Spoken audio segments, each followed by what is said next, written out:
দুই নম্বর হক হলো আশহাদু ইযা মাতা।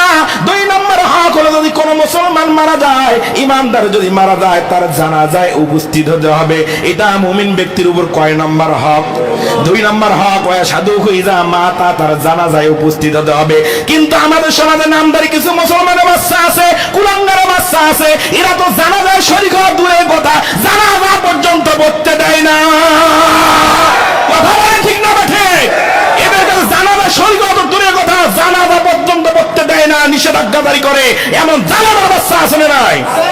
আল্লাহ রাসূল বলেছেন আশহাদু ইযা মাতা, যখন কোন মুমিন মারা যাবে তার জানাজায় শরীক হওয়া, ওয়াদুহু ইযা মারিদা, অসুস্থ হলে তাকে দেখতে যাওয়া, এটা হলো মুমিনের কর্তব্য। আল্লাহু আকবার।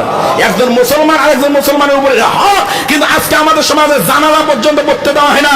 তার বাস্তব প্রমাণ তাফসীর জগতের সম্রাট উজ্জ্বল নক্ষত্র, বাংলাদেশ শুধু নয় গোটা পৃথিবীতে কোটি কোটি মুসলমানের কলিজার টুকরা আমার বন্ধন বিশ্বনন্দিত মুফাসসির আল্লামা দেওয়ার হোসেন সাঈদীর জানাজা, এই জানাজার বাচ্চাগুলো তার জানাজা পর্যন্ত করতে দেয় নাই, তাকে ষড়যন্ত্র করে মৃত্যুর দুয়ারে ঠেলে দিয়েছে। যদি আলেম ওলামাদেরকে হত্যা করে যদি ইসলামের রাত বন্ধ হয়ে যাইত, আজ থেকে 1400 বছর পূর্বে আমার নবীকে হত্যা করে ষড়যন্ত্র করে সাহাবাদেরকে হত্যা করে আজ থেকে 14 বছর পূর্বে ইসলাম বন্ধ হয়ে যাইত। কথা বলেন ঠিক না বাঠে? সেই সময় আমার নবী সাহাবাদেরকে হত্যা করে ইসলামের আলো বন্ধ হয় নাই, কোরআনের প্রচার বন্ধ হয় নাই। ঠিক তেমনি ভাবে বলতে চাই, ওই সময় আমার নবী সাহাবারা জীবন দিয়েছে, আমার নবীকে হত্যা করে ষড়যন্ত্র করেছে, তারপর আবু জাহেলের নাতি-পুতিরা সাকসেস হতে পারে নাই। সেই নবীর উত্তরসূরি আমরা আলেম ওলামা, ইন্নাল উলামা ওয়ারাসাতুল আম্বিয়া, টেকনাফ থেকে তেতুলিয়া, রূপসা থেকে পাতুরিয়া, সুন্দরবন থেকে বান্দরবান পর্যন্ত কোরআনের দাওয়াতগুলো দিয়েই দেব। কোন নব্য আবু জাহেলের বাচ্চা আমাদের কণ্ঠস্তব্ধ করে ফাঁসির কাষ্ঠ দিলে, অন্যান্য হত্যা করে এক বিন্দু কোরআন থেকে ইসলাম থেকে পিছপা রাখতে পারবে না, পারবে না, পারবে না। কথা বলেন ঠিক না বাজে? আমার বলে তাহলে বলে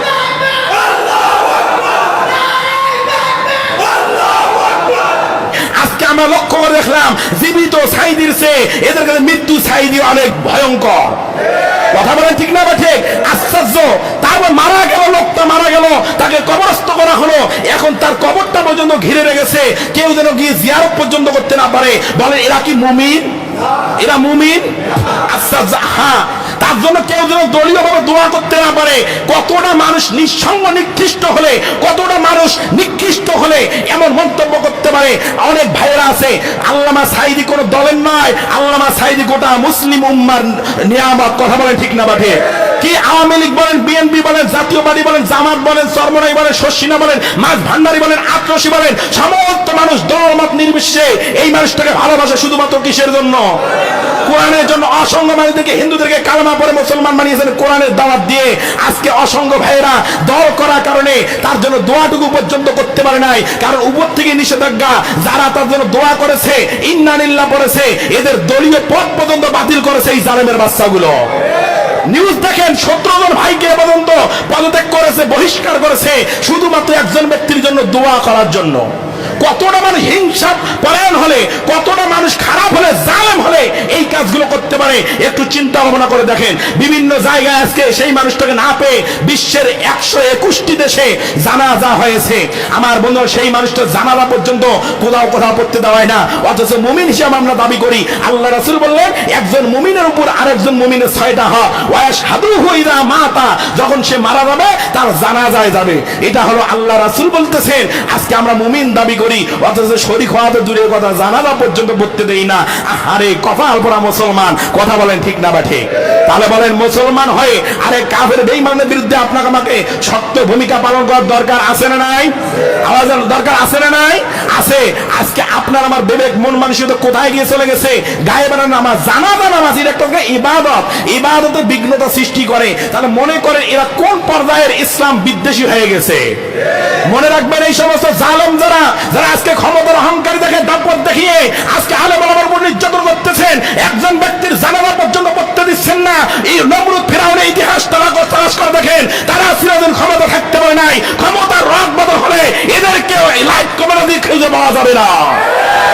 একদিন হবে ইনশাআল্লাহ। কথা বলা ঠিক না বা ঠিক? ক্ষমতা চিরজীবন কারো থাকে না, এগুলো কথা কারো বিরুদ্ধে নয়, হক কথা বলতে হচ্ছে। একজন আলেম হয়ে যদি, ইমাম হয়ে যদি, একজন মাওলানা হয়ে যদি একজন আলেমের পক্ষে কথা বলতে না পারি, এমন ইমামতির আমার দরকার নাই। একজন আলেম হয়ে যদি আমি একজন আলেমের পক্ষে কথা বলতে না পারি, কোরআন থেকে হক কথা বলতে না পারি, তাহলে আমার আলেম দাবি করার কোনো অধিকার নাই। এই জন্য জীবন বাজি রেখে কোরআনের পাখিরা আজকে কোরআনের দাওয়াত দিয়ে যাচ্ছে।